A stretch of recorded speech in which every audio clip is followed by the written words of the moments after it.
All right, we're live on the green room. So for DisrupTV. So welcome everybody. I'm here with my amazing co-host, co-founder, Vala Afshar, and of course our producer, Elle, and our guests. And we usually introduce our guests in reverse order of appearance. And so I'm going to introduce Mark and Dean and ask them in a bit where they're coming in from, and what they're talking about today. And of course, Whitney Johnson. And so with that, I don't know, Mark, where's home? What are we talking about? Well, home's in Mill Valley, California. Happen to be down in Santa Monica today. And Dean and I are going to talk about the shift from HR to employee experience and employee experience design. Excellent. Dean, where are you coming in from? I'm calling from actually my home in Montecito. And we're going to be talking about some experiences we've had with employee experience design. And the reason we're talking about it and the reason we did it, we think that it's the moment in terms of AI moving forward. It's a time to talk about being really, really intentional about bringing employees into experiences. And we brought some of our experiences from these experiences in Airbnb, my time at Patagonia, and we're glad to share those and stories of other people who did some really extraordinary things around bringing employees into their own experiences. Yeah. We're looking forward to it. I think you both should just drive down here to Paso Robles and we can break some bread and do some wine. Whitney, where are you coming in from? I'm calling in from Lexington, Virginia, which is rural Virginia in the Shenandoah Valley. And I'm going to talk about disruption today. But the reality is I'm going to talk about whatever the two of you want to talk about because you like to disrupt the conversation invariably. Thank you. Thank you. Well, with that, I'm going to turn it back to Elle. She's going to do the count. We're going to do about 26 minutes per episode, per show, and jump in to those details, starting with Whitney. All over to you, Elle. Do the count. All right. 3, 2, 1.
Hello and welcome. Thank you for joining us on DisrupTV. I see my co-host driving a car and it's distracting me. My name is Vala Afshar. I'm the Chief Evangelist at Salesforce and your co-host for the next hour. We welcome you to join us on X at DisrupTV Show. It's my pleasure to introduce my co-host, again, who's driving right now, Ray Wang. He's the CEO and founder of Constellation Research. He is the best-selling author of Everybody Wants to Rule the World. I see Ray on TV just about every day. Fox Business, Yahoo Finance, CNBC. He's one of the top futurists to follow on X at RWANG0. Welcome, Ray Wang, and thank you for stopping. And welcome to DisrupTV. Well, you know, the good news is the fact that I was waiting for the laptop to overheat. I was worried about that, so I figured I should move. So I will be moving in a few minutes, but the good news is the car drives itself, so I don't really have to think about it. But we're here with our amazing host, Vala Afshar. He's the Chief Digital Evangelist for Salesforce. He's also the author of multiple books, including Boundless and Autonomous, #1 sellers on Amazon, and The Path to the Future. Executives around the world pay attention to every one of his inspirational and insightful tweets, and when he's not hosting, keynoting, or leading events at Salesforce, you can find him on Bloomberg, posting in Spoonbill and business TV outlets, and of course, posting insightful analyses on ZDNet. And he's also one of the top keynoters in the world. So, but with that, we really should go back to our roots, Vala. Who do we have to kick it off today? Go back to our roots. What a great way to introduce our next guest, because our show is approaching our 10-year anniversary in a couple of weeks. We've interviewed close to 1,500 guests on our show. But when Ray and I, 10 years ago, when we were thinking about who's the best person to help launch our podcast, our careers, and the way we think and disrupt, given the show is called DisrupTV. Well, a world-renowned expert on disruption, our first guest was Whitney Johnson. Whitney Johnson is founder, CEO of Disruption Advisors. Whitney is a leading authority on organizational change, recently honored with the 2025 ADT Talent Development Thought Leader Award and named among the top management thinkers globally by Thinkers 50 since we launched this podcast for 10 years. Plus, Whitney has been on the Thinkers 50 most influential management thinkers in the world. As CEO and founder of Disruption Advisors, Whitney helps Fortune 500 companies and high growth firms, small companies like Amazon, Morgan Stanley, Kraft Heinz, and General Mills build high performing, companies you may have heard of, build high performing teams through proprietary change management frameworks, transformational coaching, and organizational development programs. Whitney co-leads Disruptive Innovation Fund, co-founded the Disruptive Innovation Fund with Harvard Business School's Clayton Christensen until she discovered she was more interested in the momentum of people than stocks. Her Wall Street Journal best-selling books, I've got all the books. I've got Smart Growth, amazing book, Build an A-Team. Man, I wish I had a book when I was managing teams. Disrupt Yourself. I have Dare, Dream, Do somewhere behind me. Incredible best-selling author, Harvard Business Review contributor. Ray, all of this best-selling book, all this content, Whitney has nearly 1.7 million, that's with an M, followers on LinkedIn. I've been on that platform for 20 years and I can't break 50,000. Whitney, again, was our very first guest on Disrupt TV 10 years ago. Welcome back, Whitney. Sorry I had to cut your bio short. We only have a half hour to talk. Well, thank you. I'm delighted to be here with two professional colleagues who I admire and esteem and enjoy being with. Thank you. And I love the jam every year. Sorry, go ahead. Yeah, we were so lucky to have you as a keynote for our event last year. It was our 15th anniversary. Really enjoyed you having there, and I think our audience really enjoyed talking to you. And in some of those conversations, one of the things I realized was that this notion of disruption that's happening not just at the personal level, not just at the corporate level, but also in industries that's actually happening is something that's top of mind for everyone. We are in the middle of going from the internet age to the AI age, and so many things are about to change on many dimensions.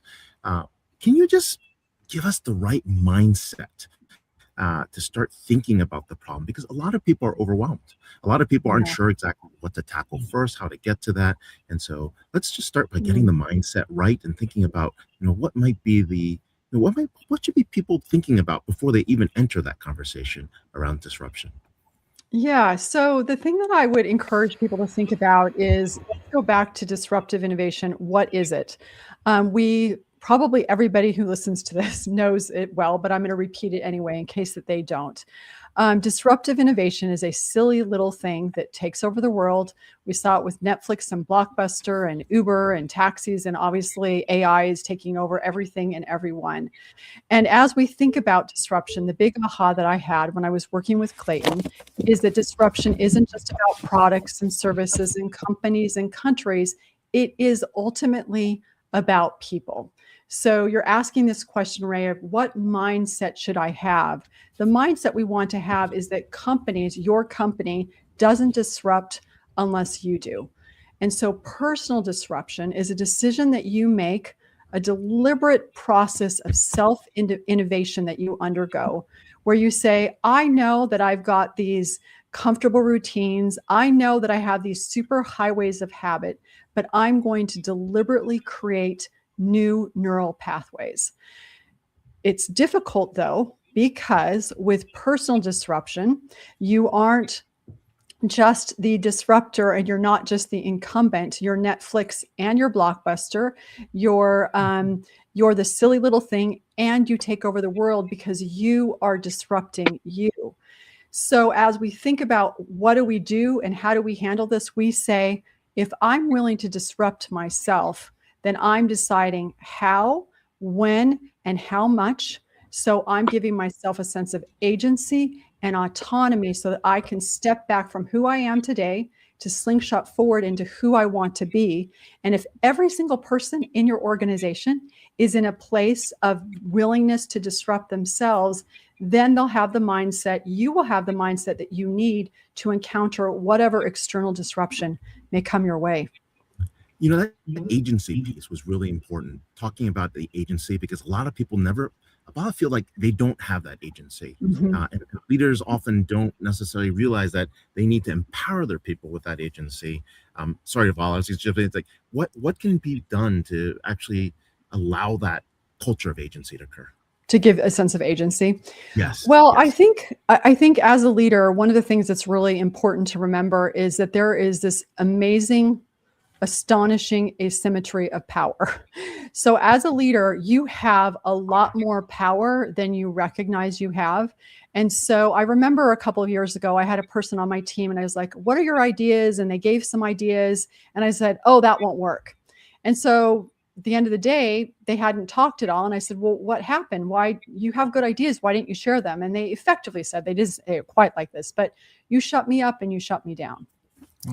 And so I think one of the most important things that we can do to help people exercise their agency and recognize that they have it is that when you're asking people for their ideas, how would you respond to this disruption?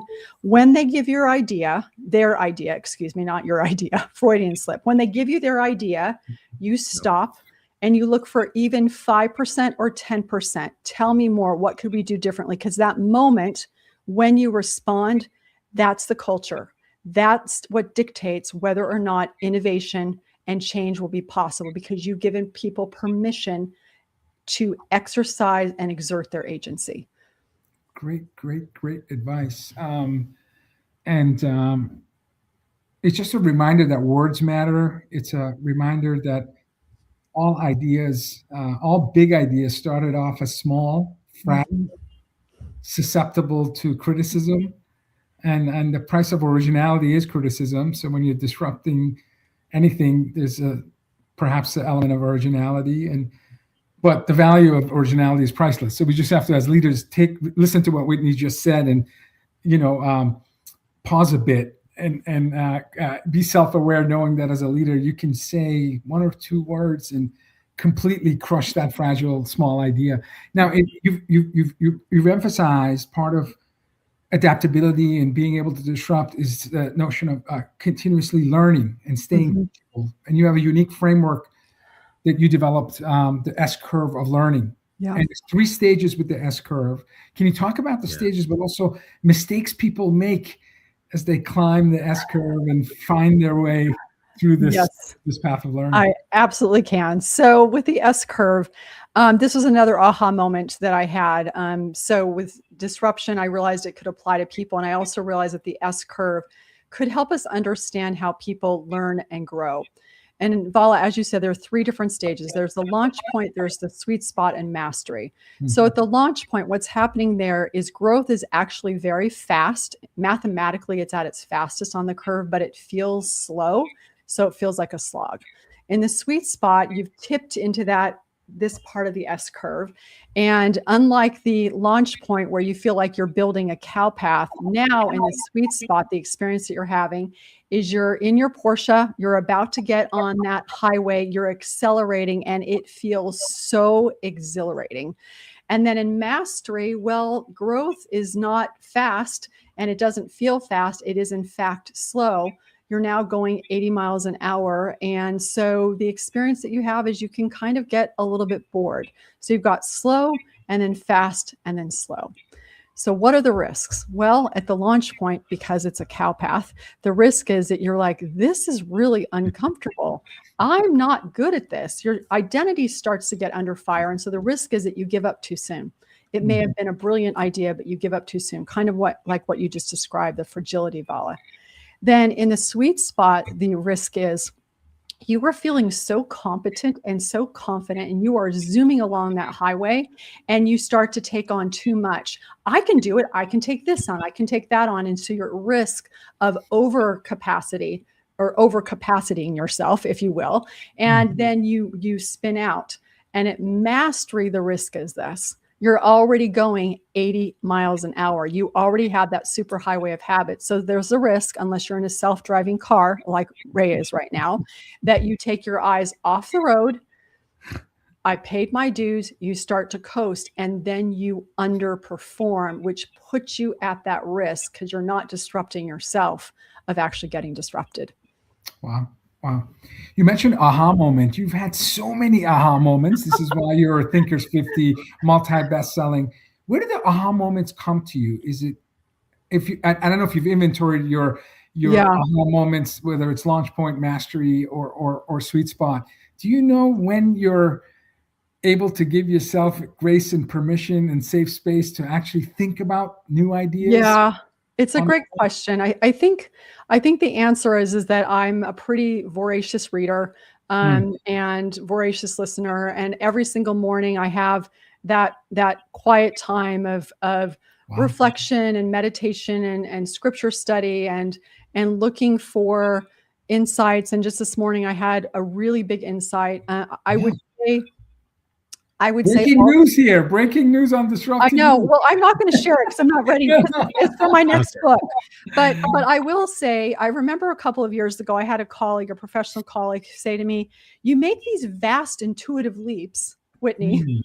Like, where do you do that?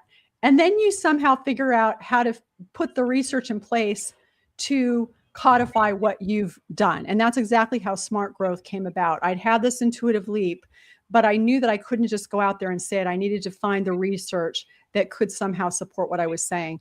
I would say there's inspiration. I'm keeping myself open. And if I'm completely and totally honest, I believe that I'm getting some inspiration from a divine and higher power.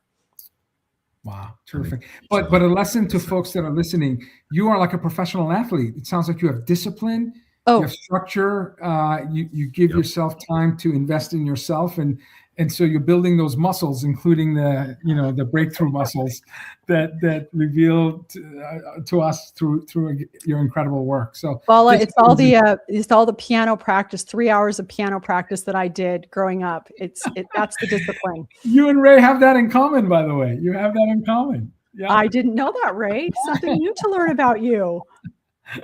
Little finger exercises in the morning would get me going.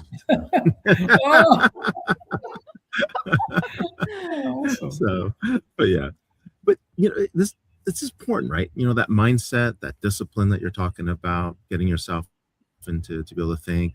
Leaders are responsible for creating the environment, right? It's the culture, so that they can take those disruptive ideas and then trying to get operations running, trying to figure out compliance. They've got resistance to an idea and conversation. What's that culture like? What I mean, when you think about all the companies you've reviewed, CEOs you've talked to, what do those leaders do to create that culture? Feel safe to make that. Yeah, agency's part of it, but there's a little bit more. Agency's part of it. Let's say you're in government and you're rewarded for. Oh, go ahead. Agent's part of it, and let's say you're in government where you're rewarded for not taking a risk, right? Yeah. Or you're in a regulated industry and you're definitely not rewarded for taking a risk. Like, what do you do to break up something like that? Well, so it goes back to what I said a moment ago, is like creating that environment and opportunity for people to be able to express their ideas and to be open to them. And when they mention, here's what I'm thinking about doing, do you shut them down or do you create a space for them to try something? I would also say, Ray, is that one of the things that we have found when you said, well, what about when people are resistant to change? They're in a government, or not a government, but just in a role where they are incentivized not to do something different. One of the things I have found is that growth is our default setting, and we as human beings are all wired to grow. We just are. No one has ever met a 2-year-old ever anywhere on the planet that doesn't want to walk. Like, we're wired to grow. So one of the things I've discovered is that when people are resistant to change, it's usually because there's some fear involved. And so if people can understand the S curve, what growth looks like, what it feels like, then you start to give them a way to name the experience that they're having. They're maybe able to talk about the fear, which we're seeing a lot of right now as we're doing change management workshops around AI integration. As soon as people can name that, they're giving themselves permission to tame it, because their executive functioning skills can kick in, and you start to create an environment where it's okay to be afraid to do something new. And as soon as that opens up, some of that resistance to change, which is tied to an identity, et cetera, starts to dissipate, starts to melt away, because again, everybody wants to grow. And if they're not growing, it's because they're afraid to. So how do you make it safe for them to do that? I really appreciate that and what you said, because we're talking to a lot of boards and they feel like in one level, some of the boards don't understand disruption. Sometimes the technology is falling behind them, but it ultimately does come down to the people, the culture, and the leaders that they do hire. Mm-hmm. Mm-hmm. So Vala, go ahead. Yeah, you mentioned earlier that when you're in the launch point, sometimes people don't stay there long enough. They give up. They dare dream do. They quit their dream, and it could be through fear. We just talked about emerging technology like AI. It could be what I struggle with, imposter syndrome. I just haven't been able to shake it. And it may be because my mom keeps telling me I need to go back to school and get my PhD. I'm like, what do I need to do to get my parents to feel good about their son? My goodness. I thought there were 10 years of a successful podcast would do it. Exactly. Come on, Mom. But anyway, there's a reason for it. It's because my dad set the standard and I just can't reach that. Or they feel like they're behind. Oh, I haven't been trying AI enough, and I feel like I don't know about machine learning and this, that, and the other. How do you encourage individuals to? I remember, like Usain Bolt, 20 years of practice for about 100 seconds of running, and 8 gold medals. But 20 years for 100 seconds. How do you keep that steadiness that's required to get to that sweet spot? What advice do you have for folks who are at that launch point now? Yeah, first of all, I remember hearing Seth Godin say a couple of years ago that imposter syndrome is not necessarily a bad thing because it really spurs us on. So thank you to your parents, because would this DisrupTV exist had your parents not set that bar so high? So something for us to consider. But to your question of like, how do we stay in it? I think one of the reasons that I love this framework so much, and I recognize it's sort of my child, but I still love it because what it does is it normalizes the experience of doing new things. And one of the challenges for us as human beings is that the older we get, the more we can insulate ourselves from ever doing anything new. And so this allows us to say, you know what, I'm feeling really uncomfortable right now. I'm feeling like an imposter. I feel awkward. And this is normal. I'm supposed to feel like this. And when you can express that and feel that, what happens is you allow yourself to stay in learning mode as opposed to performative mode by trying to project your identity. So that's the first thing. As I also said just a second ago, once you name it, then you can tame it, and your executive functioning brain can start to go into a place of, okay, how am I going to solve this problem? Yeah, I'm uncomfortable, but let's go into problem solving mode. And then the third thing that I would really suggest, and I have found, and I do all of these myself, is to set ridiculously small goals. And why do you do that? Because when you're on that launch point, your dopamine is dropping all the time because you have this ideal and you're not meeting the ideal. And so the dopamine is drops. It's de-delighting your entire system.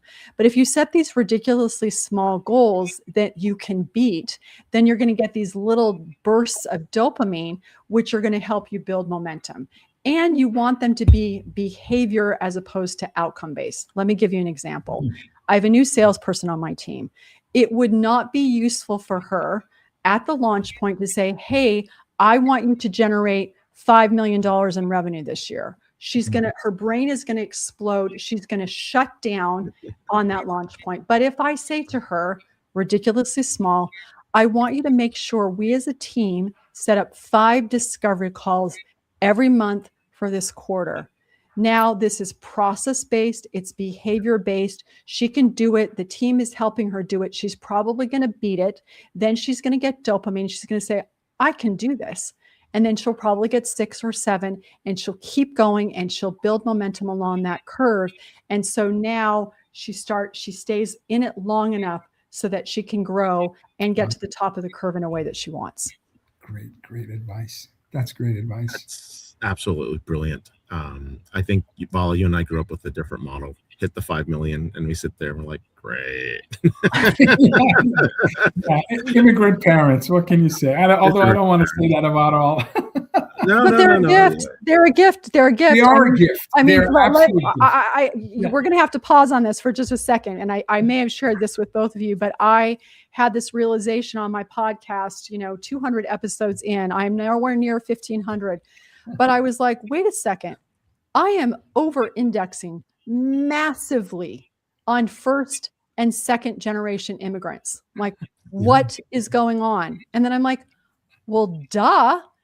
A first and second generation immigrants has lived personal disruption. It is in your blood. It is in your DNA. You have the mental map of how to do this.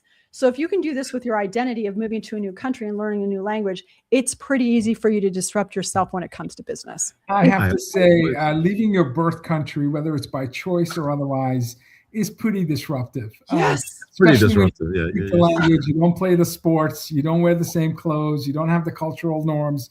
Yeah. And I'll tell you, the best lesson for me, at least, is I think there's a realization that the world doesn't owe you anything. You have to fight for your happiness. Oh, that's so that zero sense of entitlement, like all that confused. Well, self-selection is key, right? I mean, once you get the self-selection there, I always wanted to write a book on immigrant values because there is something special about the first group. Wow. Yeah. I will be a back cover endorsement of that book if I'm allowed. It's great, right?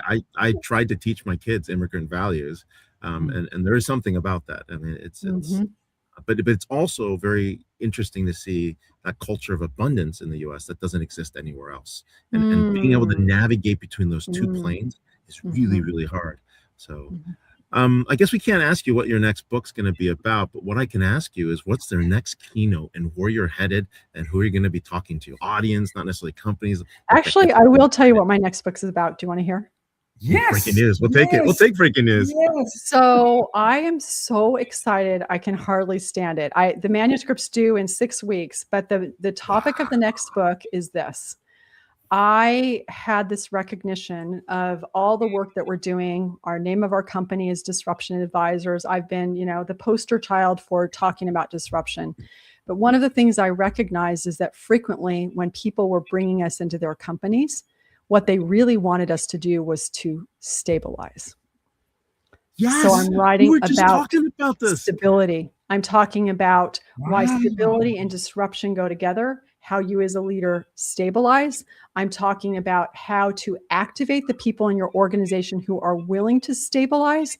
And I'm talking about the idea that while we look at our world and think our world is completely upended, if you will look closely enough, there is stability everywhere.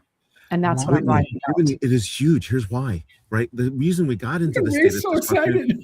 is because we never got to that. We let ourselves fall apart, right? And so the question is, how do we get stability and also be able to see the next thing without always having to be disruptive in that space? So we were just talking about this somewhere. Yay. That's what I'm writing about. Would you be ready by March to talk about this? We have like 80 board of directors and public CEOs meeting at a secret location to have this conversation. Sure, so, as long as it's late March. When is it? When is it in March? 17th, 18th at an undisclosed location. Okay, let's talk offline. Let's talk offline. We'll talk offline.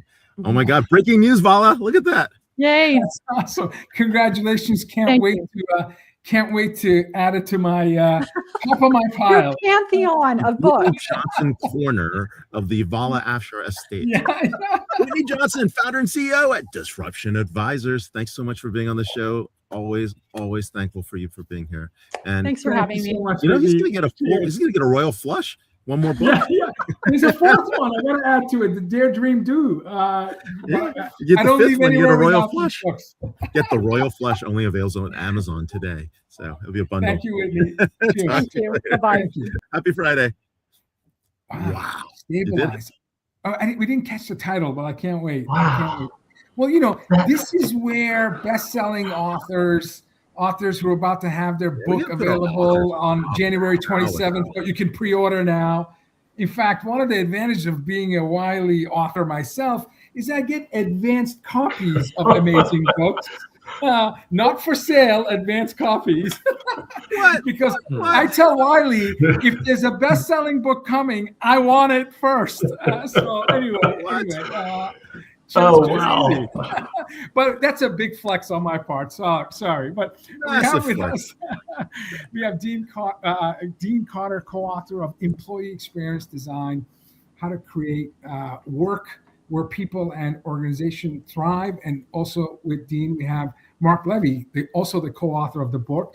Dean, newly named CEO at Instill AI and co-author of Employee Experience Design, has over 2 decades of experience as an executive officer for renowned and Fortune 50 companies such as Patagonia, Sears, and as well as board director of private and publicly traded companies. Dean's views on employee experience and future of work are frequently featured in global publications, podcasts, corporate events, and main stage keynotes. Along with Dean, Mark Levy was a pioneer of designing the employee experience at Airbnb, which has since created significant changes in the way organizations globally are looking at expanding the HR function to focus on the entire employee journey. Glassdoor recognized Mark and his work by naming them the #1 place to work in 2016. Mark has taken his learnings to advise companies from startups to large global brands on how to evolve from HR to employee experience and how to create an integrated internal and external brand, how to bring the mission and values to life, and how to create greater connection between companies and employees. Thank you both for joining us on Disrupt TV, and congratulations on a book that you can order now, but I believe it's officially available on 27th of January. Right. Welcome both to Disrupt TV. Thanks for having us. Out on the galley copy. I'm so jealous. The galley. Us Wiley authors, we got some juice. I gotta talk to Jesse Wiley. I gotta go. Yeah. It's a long story. One day I'll tell you about my HBR experience and working with them and Jesse Wiley, but we'll get there one day. But hey, look, between the two of you, I mean, we're talking about massive roles, right? Leadership roles at companies no one's ever heard of, like Patagonia, Fossil, Airbnb, and Guild, as I say that facetiously. But how did your time in those organizations shape your understanding of EX design? Like, I mean, it's a big topic for us here at Constellation. We've been talking about the future of work, where you work, when you work, how you work, why those things actually matter. But there's a whole process behind it. People build cultures. They reinforce cultures. They then go out and have other people evangelize those cultures. And you were at some of those top companies. Mark, I'm going to let you start with this one. Well, so, I mean, I would say the opportunity to make a significant shift in HR to employee experience happened at Airbnb. But I would say that I got some incredible experiences at companies like Gap and Levi's from incredible leaders like the Haas family and the Fishers. And that kind of paved the way for me to have the opportunity at Airbnb, where basically Brian Chesky, 29 years old, said to me, I don't know what HR is, but everything I've heard about it, I don't really like. Can we do it differently? And I was like, amen. Amen. And when I got there, they'd already had a really solid foundation because Brian, Joe, and Nate, before they even hired their first employee, had been very intentional about the kind of company they wanted to build. And they had some very clear values, and they had an incredible mission. And basically, my edict in my interview, and then as I got there, was to how do I help them not fuck up the culture while they scale? Yeah. And so that's kind of where it all started.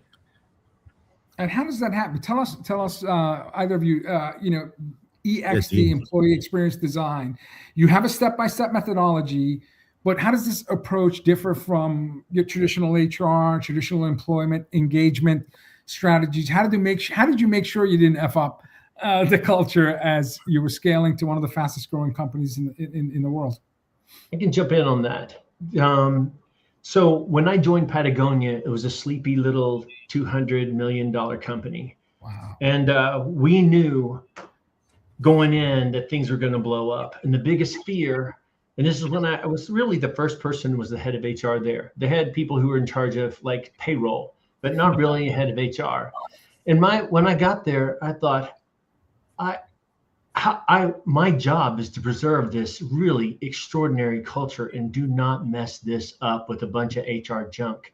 So my goal was, how do I get the DNA of this really incredible company and preserve it and turn the volume up to like 400 degrees as this thing bakes. And we went from 250 to $1 billion in like 3 years.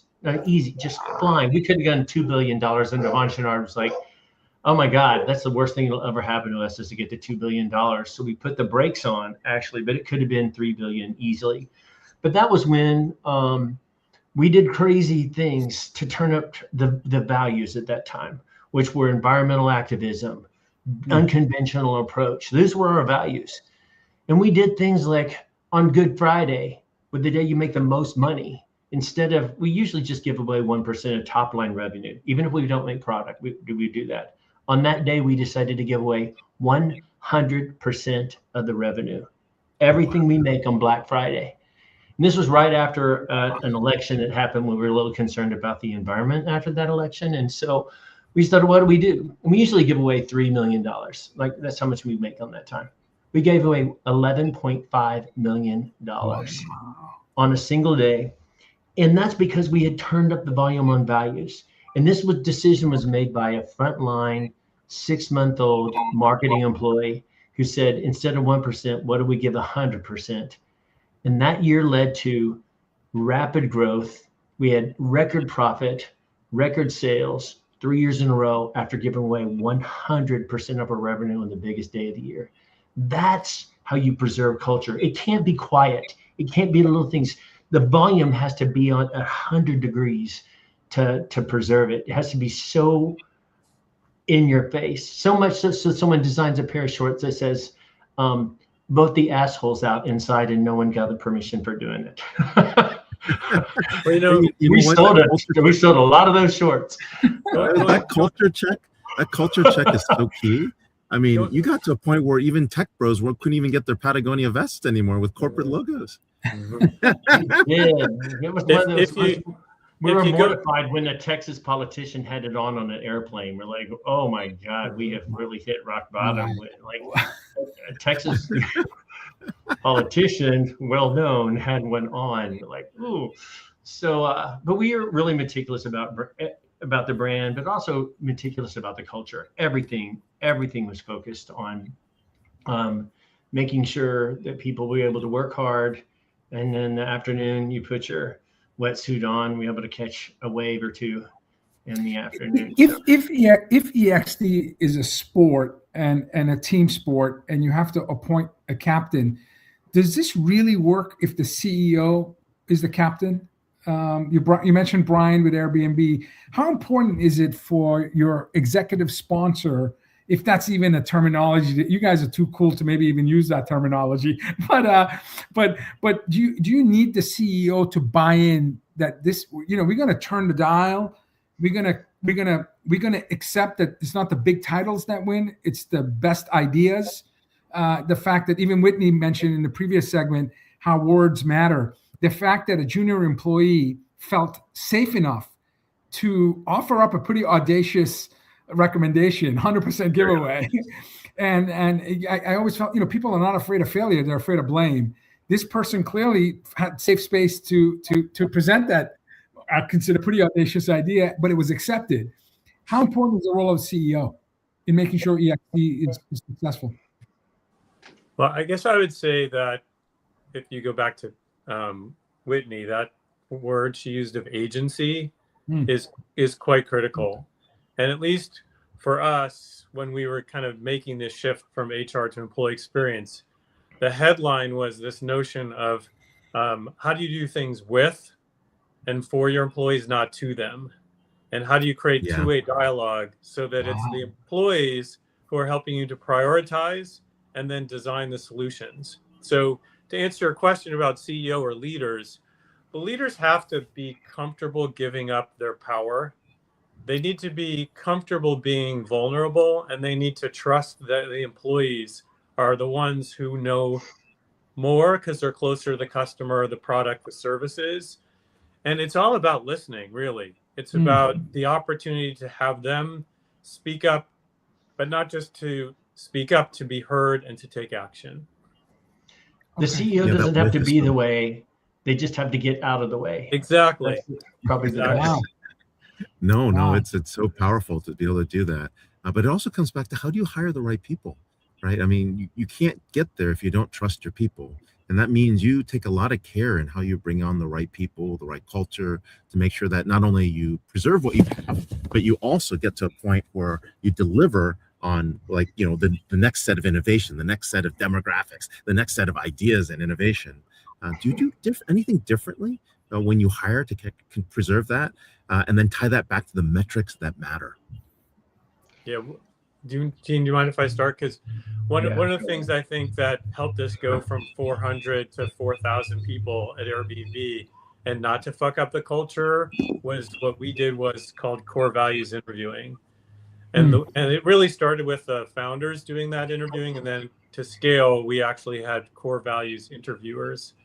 And essentially, we said to hiring managers, you have absolutely 100%, well, 99% opportunity to hire the right person based on skill and experience. But there's going to be a gate that needs to be put in place to get someone over the finish line. So we had two core values interviewers who were only interviewing for the mission and the values. They didn't have someone's CV. They didn't know what job they were applying for. They were only asking questions to hear, are they hiring for the right reason to further our mission of creating a world where anyone can belong anywhere? And do we hear signals on every one of the four values? They both said yes, the person got hired. If they both said no, the person did not get hired. And if it was 1 and 1, a third person came in and they didn't even know they were the tiebreaker. And I would say 100% of the time, we stuck to those core values interviews. And I can tell you there was a CFO who went on to go to a very large company who got dinged during the core values interview because she wouldn't have been the right CFO for Airbnb. So I think having that as a gate to make sure you've got the most qualified, but also the right person for this company at this time. I love the voice framework where you don't see the person singing. It's the quality of their voice, but you don't see the CV. Yeah. And it's applied all the way to CFO level. So this isn't just a filter for single contributors, low level, middle management. You're talking C-suite. So that's incredible. Wow, that's incredible.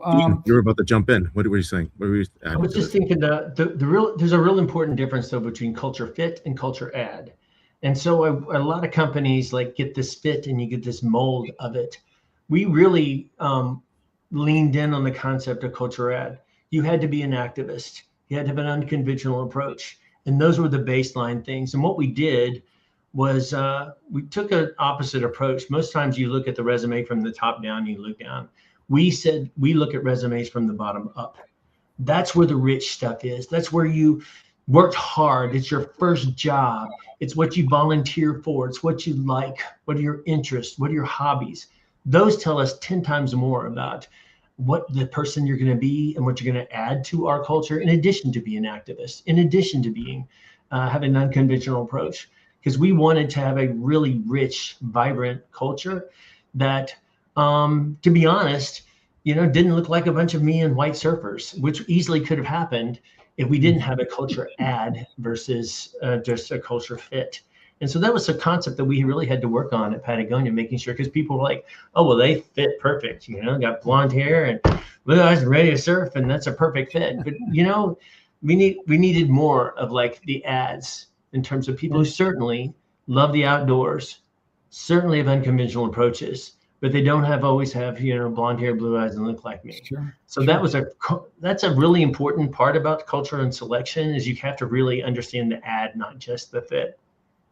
We don't have Samantha Gadd, your other co-author, on the show, but it's clear to Ray and I and our audience how you two are culture ads because of all your incredible achievements. How does it, tell me about the author experience of writing a book with 3 co-authors. Were there lessons learned going through that journey? Because it's not easy to write a book, and it's certainly not easy to to have three co-authors writing a book, because all three of you are exceptional and you all have your opinions and your any lessons learned in bringing what is sure to be a bestseller to market, working as a team? Different continents, 3 different industries. I mean, someone was selling adult diapers, somebody was doing something else. I can't remember. That's crazy. I mean, well, we made a pact. None of us really wanted to write a book, by the way. And then we were shocked when the book launched on pre-order that it became the #1 bestseller on Amazon in 3 days. So that was #1 best release, #1 in 2 categories in HR. We were like, what? That wasn't the plan. We thought, like, we'll write some books because we think it's important to get this out. The #1 thing that we said, though, at any point that this book gets in the way of our friendship or anything like that, it's dead. It's more important for us to maintain a relationship or friendship than ever to write a book. We want to get this out. It's not about writing a book. We feel like this is really important at this moment to people to have a framework around employee experience, to bring people in. So it was more important about us to get the story out than ever writing the book. That it became a #1 bestseller, like, holy smoke. But that's, Mark, what do you have to add? But that was our foundation, for sure. The whole thing's pretty amorphic, because Dean and I met when we were on the advisory board of HRPS, I don't know, a while ago. And we actually only met once, and then we both got distracted by our jobs. And we were walking our dogs on a path and didn't know we lived next to each other. We bought a second home down in Montecito, and it was right down the street from Dean. Meanwhile, Samantha, this incredible, vibrant, energetic Kiwi, shows up, and she's like, I'm really excited by what you did at Airbnb. I've changed my whole consulting approach as a result of it. Would you be interested in trying to codify what you did around this whole notion of EX, because so many people are getting it wrong? And I said, absolutely, let's do that. And so we got a whole bunch of people together, Dean included, and we had a couple sessions, and we came up with the EX Manifesto, which gives a number of values and principles on what EX design is.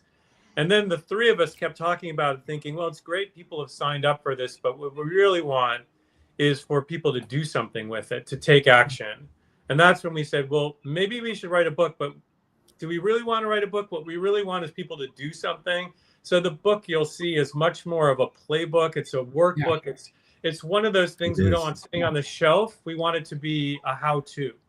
And so that is really what brought us together, and I think what keeps us energized to get this thing out there and get something to people to do with it, particularly with how fucked up the workplace is right now. You know, between the multi-generations and the divisiveness of politics and world wars and then the remote working and the hybrid work. I mean, it's a disaster.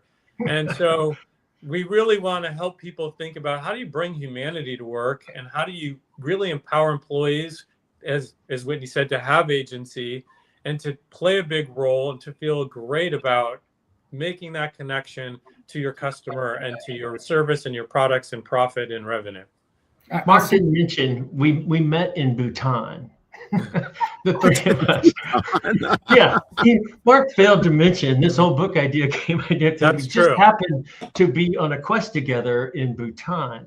But and when we did this, we wanted to be beat up and coffee stained and ripped and everything. You won't hear the word AI in this book. And that was really intentional, because we didn't want it to be like, oh, that was written in 2025. Remember that whole AI thing that came about? We really wanted this to endure, and 10 years from now, you can look at this and go, oh, this is the next disruption. This is the next challenge. This is the next thing.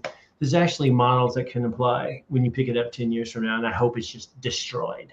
That's amazing. Right, and Brian, Airbnb CEO, famously has said in the past, winning an argument is never more important than preserving the relationship. So the fact that you made a pact that said, if this is getting in the way of our relationship, book stops.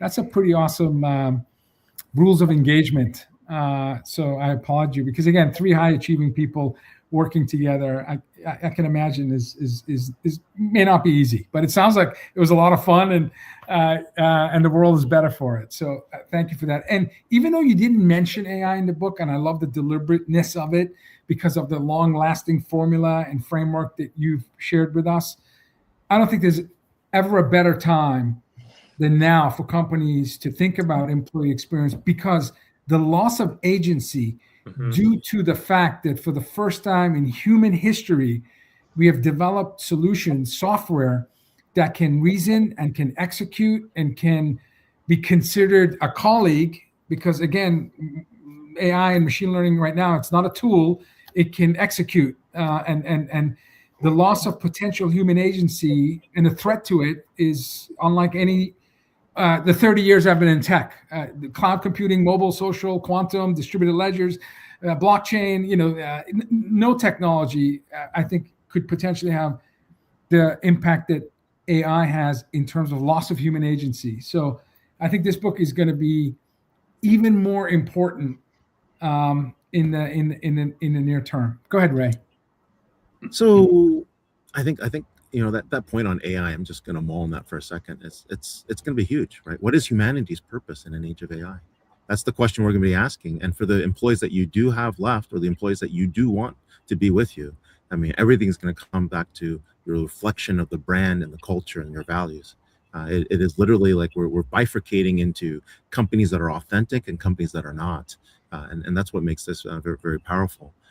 But the real question is, who's going to go to Janine's in Montecito in the Upper Village and break bread? Are you going to get the kiwi? So you know, Ray's dying 100%. We've had some good Janine's. wine and food. Yeah, We've had yeah. breakfast there. I mean, I can come down now. I think I'm about an hour away from Paso. It's on the way. I can go the other way to Ojai while I'm here. Yeah, maybe I should do that. Great. Well, an interesting point that you both made around this notion of AI and what's left. I mean, I think what you'll find in the book and what Dean and I have really experienced is the importance of this notion of belonging and community and connections. And that's what I think was really special and continues to be at Airbnb.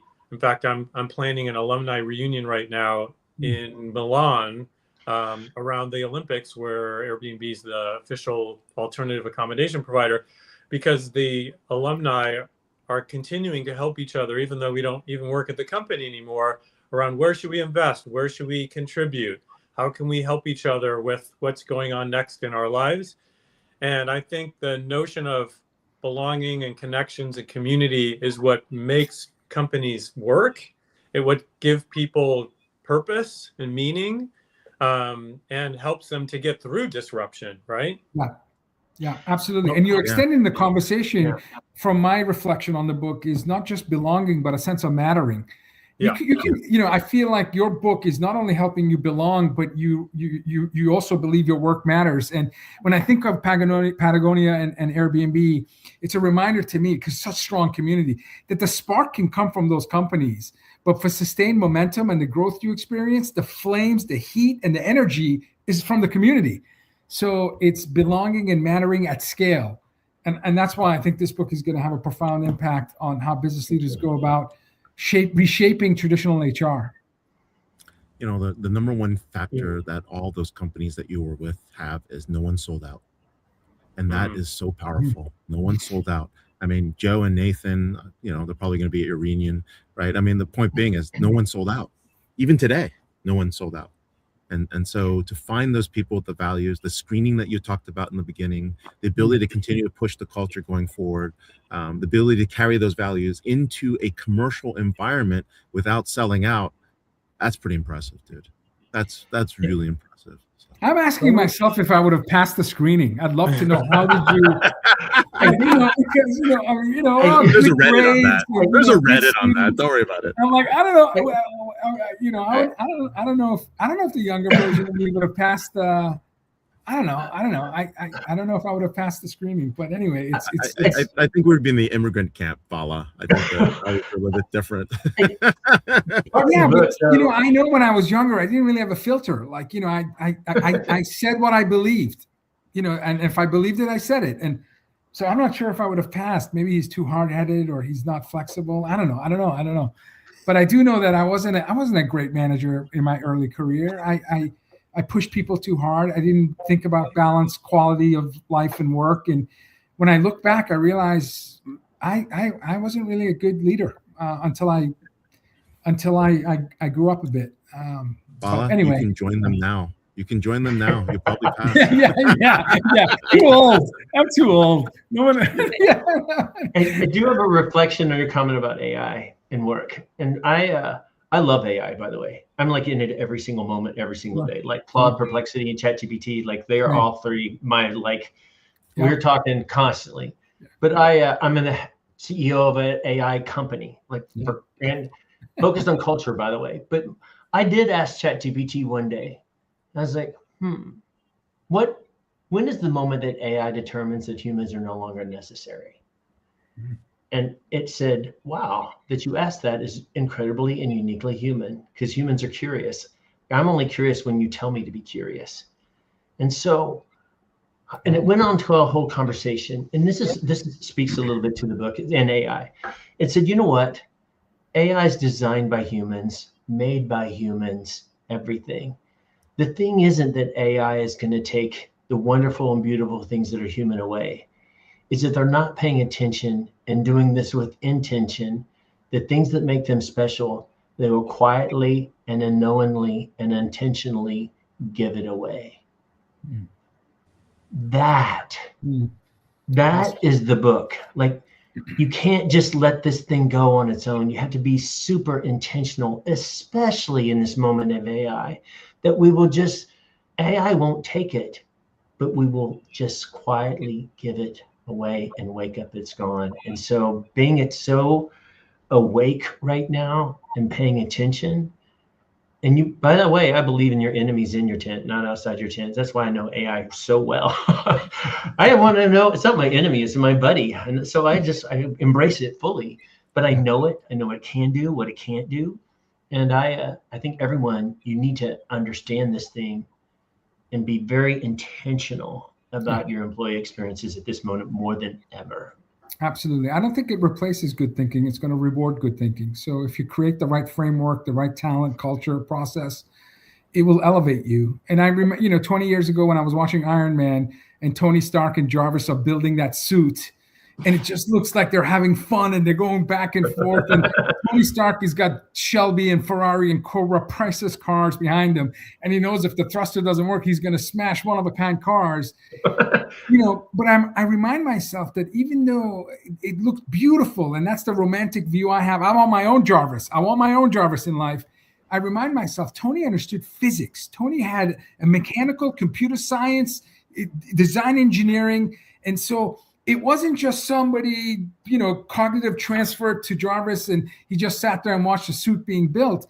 He had invested in himself. He was educated. He was a critical thinker. He understands system and chaos theory. And he was able to, co-create value with AI. So we as leaders need to continue to invest in our people, continue to read and educate ourselves, and design a world where you reward good thinking and good first principle understanding of what's around us. So anyway, congratulations on your book, and thank you for expanding our minds on Disrupt. Right? And thanks I think you guys have added the thank you so much. Yeah, no, it's very important. Hey, thanks a lot for being here. Dean Carter, Mark Levy, co-authors of Employee Experience Design, the #1 selling book in the category, actually 2 categories, how to create work where people and organizations thrive. We're going to be seeing them at all the HR tech conferences, and every HR vendor will be calling them up. You'll be Unleash, HR Tech, SHRM, and more. So enjoy the ride. So, thank you both. Congratulations. I will see you at Janine's. We will go to Janine's. So. Awesome. Thank you, sir. Thank you. Oh, we'll see them in the green room. But what are you up to, man? What's going on? When you get 3 extraordinary people and you only have an hour to exchange ideas and learn, my mind is fried right now. We get our audience to buy the book. The audience will buy the book. And the thing is that it's the fastest hour of my week. We could have talked to all 3 guests for the entire hour. But again, it's a reminder to you and I how much of a privilege it is for us to spend every week with extraordinary best-selling authors and CEOs. And And next week, episode 425, we're inching our way by the end of this year. By the end of this calendar year, we'll have, close to 500 episodes of Disrupt. We have Vernon Keenan, senior industry analyst and founder at Keenan Vision, and Nicholas Thorne, co-author of Me, My Customer, and I, The New Rules of Entrepreneurship. Again, we're going to do our best. Last year, we featured 70 authors on our show. It looks like we're going to be doing the same this year. So, if you have a favorite author, favorite book, send Ray, Al, and myself recommendations. We're typically 2-3 months booked in advance, but we'll do our best to get your favorite author, your favorite book on Disrupt. Any closing comments, Ray, before we go? Yeah, I think we're going to see more and more about this conversation about humanity and the purpose of humanity. We're doing a great AI debate in Davos next week with Cognizant in the Chalet. We're talking about the future of agentic AI with Wipro. We're talking about what's going on with HCL. There's a lot of conversations at Davos about humanity, AI, security, purpose, what's next. So you're going to get a lot of information, insights over the next week. And maybe we'll do a special episode of Disrupt TV from Davos and have a little fun with this. So yeah, let me know. So how many, this is the World Economic Forum's annual conference at Davos. And how many times have you been there? Have you crossed double digits? Is this your 10th? I've lost track. My 10th or 11th, I've lost track. Okay. Yes. So keep an eye on Ray's LinkedIn and X feed, because he's often generous enough to do live streams and share on-the-spot interviews with titans of the industry. So that's your that's you next week. If it's Friday, it's Disrupt TV. Thank you for watching. We'll see you next Friday. Bye, everyone.